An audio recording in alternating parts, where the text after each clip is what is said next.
సంవత్సరాల తరబడి ఎన్ని మందులు వాడినా మీ మోకాల నొప్పులు తగ్గట్లేదా? ప్రాణ పెయిన్ క్లినిక్ లో అత్యాధునిక చికిత్స.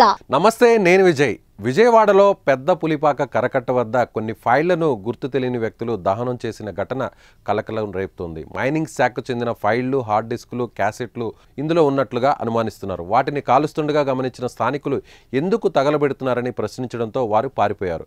దాంతో స్థానికులు వారి వెంట పడ్డారు. ఆ విషయాన్ని ఎమ్మెల్యే బోడే ప్రసాద్ దృష్టికి కూడా తీసుకెళ్లారు స్థానికులు. దాంతో హుటాహుటిన అక్కడికి వచ్చిన ఎమ్మెల్యే పోలీసులకు ఫిర్యాదు చేశారు.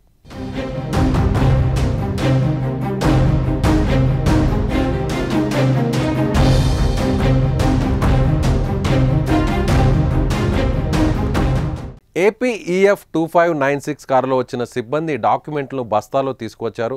వాటిని కుప్పపోసి తగలపెట్టారు. ఆ కారుపై ప్రభుత్వ వాహనం అని ఉండడంతో గమనించినట్లు స్థానికులు చెప్పారు. దీంతో అనుమానించిన స్థానికులు పారిపోతున్న వారిని పట్టుకుని ఆరా తీశారు. Pollution control board chairman Sameer Sharma చెప్పినందుకే తగలబెట్టామని మద్యం మత్తులో ఉన్న డ్రైవర్ నాగరాజు చెప్పినట్లు సమాచారం. అయితే సమీర్ శర్మ తన పదవికి రాజీనామా చేసిన డ్రైవర్ ఆయన పేరు చెప్పడం అనుమానాలకు తావిస్తోంది.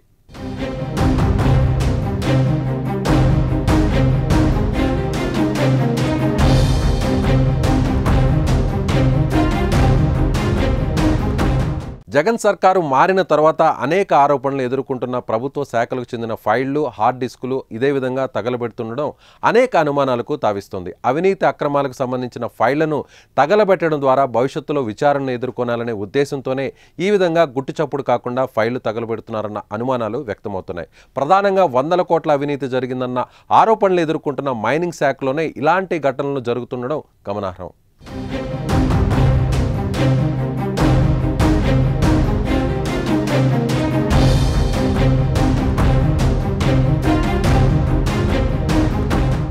సుమన్ టీవీలో మీ పర్సనల్ అండ్ బిజినెస్ ప్రమోషన్స్ కోసం కింది నెంబర్కి కాంటాక్ట్ చేయండి.